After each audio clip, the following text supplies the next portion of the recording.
جس دن آپ کی وفات تھی جبریل اندر آ کے کھڑا ہو گیا، خاموش۔ آپ نے کہا خیریت کیا ہوا؟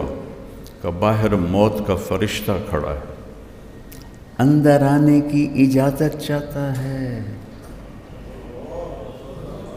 وکیل صاحب کو کسی سے پوچھنا ہے، مولانا طارق جمیل کو کسی سے پوچھنا ہے؟ آپ نے فرمایا آ جائے۔ اجازت پر عزرائیل اندر آیا اور کہنے لگا السلام علیک یا رسول اللہ۔ آپ نے جواب دیا، کہا آدم سے لے کر آج تک جتنوں کی روح نکالی ہے، خلیل کلیم، کسی کو سلام نہیں کیا، آپ پہلی ہستی ہیں، میں آپ کو سلام پیش کر رہا ہوں۔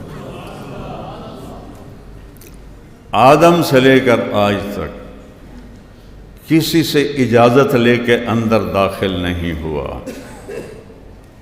آپ کے بارے میں آپ کے رب نے فرمایا پہلے اجازت لینا پھر اندر جانا، نہ ملے اجازت وہیں سے واپس آ جانا۔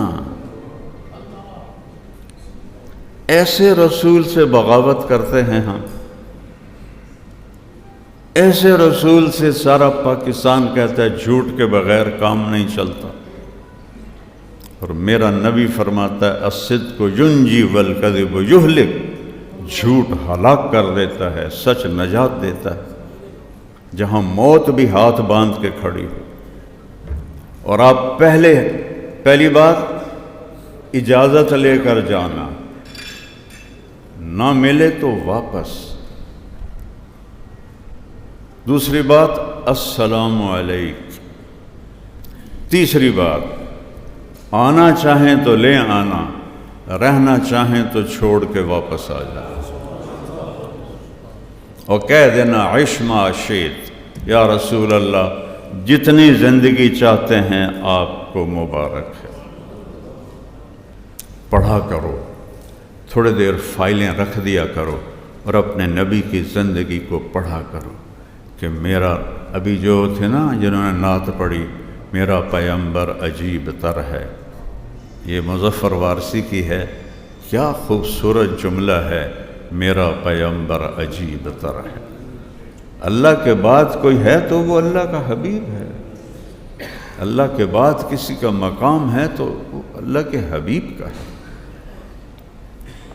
اپنی وکالت کو، اپنی زندگی کو، اپنے طور و اطوار کو پر محمدی مہر لگاؤ۔ اگر محمدی مہر نہیں ہے تو پھینک دیا جائے گا۔ ابو لہب سید ہے، ابو لہب قریشی ہے، ابو لہب چاچا ہے۔ میرا رب فرمایا تبت یدا ابی لہب وتب، برباد ہے یہ خبیث۔ بلال حبشی ہے، حبشی کا بیٹا ہے، اور مجھے مطالعے کا ذوق ساری زندگی رہا، اب بھی ہے۔ میں آج تک بلال کے دادے کا نام نہیں ڈھونڈ سکا، اتنا بے نام آدمی ہے۔ قبر کہاں ہے؟ دمشق۔ نبی کا کیا فرمان ہے؟ سب سے پہلے قبر سے میں نکلوں گا قیامت کے دن، میرے دائیں طرف ابو بکر، میرے بائیں طرف عمر، اور بلال میرے قدموں سے اٹھایا جائے، شام سے نہیں، قدموں سے، اور میرے لیے براق آئے گا، میں اس پہ سوار ہوں گا۔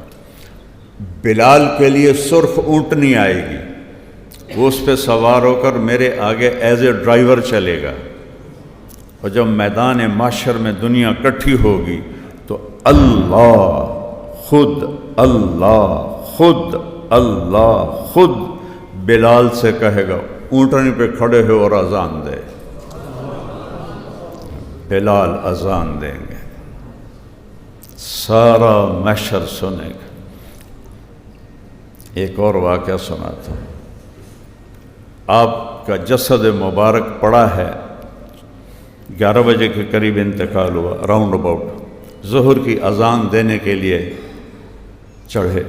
جب اشہد ان محمد رسول اللہ پہ پہنچے آواز بند ہو گئی، روتے روتے روتے مشکل سے اذان پوری کی، نیچے اترے کہ سن لو میں قسم کھاتا ہوں نبی کے بعد اب کسی کے لیے اذان نہیں دوں گا۔ اور کچھ دنوں کے بعد ابو بکر کے پاس آئے، ابو بکر اب میرا دل نہیں لگتا آپ کے بغیر مدینے میں، مجھے جہاد کی اجازت دے دو۔ انہوں نے پہلے تو روکا، پھر حضرت عمر نے سفارش کی، جانے دو، پریشان ہے، اجازت مل گئی۔ خام میں زیارت ہوئی، بلال یہ کیا بے وفائی، ہمیں ملنا ہی چھوڑ دیا۔ ان کی جب آنکھ کھلی تو انہوں نے سمجھا کہ آپ واقعی زندہ ہیں، مدینہ میں مجھے بلا رہے ہیں۔ اس قدر سحر ہوا خواب کا کہ اسی وقت اونٹنی تیار کی، 21 دن کا سفر 1 ہفتے میں طے کیا، اور جب مدینے میں داخل ہونے تک ان کو یاد نہیں کہ آپ جا چکے ہیں۔ یا رسول اللہ لبیک میں آ گیا، یا رسول اللہ لبیک میں آ گیا۔ جب پہنچے قریب روزے کے تو گر پڑے، کہا ہائے، اور جا کے قبر کے اوپر ایسے لیٹ گئے اور دھاڑ دھاڑ شروع کر دی، یا رسول اللہ میں تو آ گیا ہوں، آپ کہاں؟ میں تو آ گیا ہوں، آپ کہاں؟ نماز کا وقت ہو گیا، سب کو پتہ تھا، قسم کھائی ہوئی ہے کہ میں نے اذان نہیں دینی۔ تو سارے بڑے بڑے صحابہ،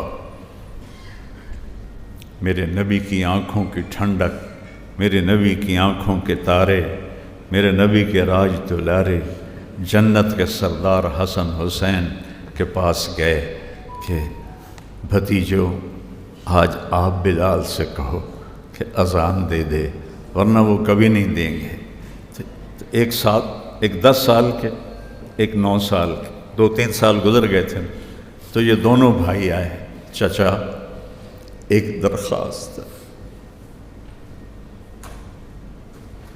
تو ان کی آنکھوں میں آنسو آ گئے۔ آپ درخواست کہہ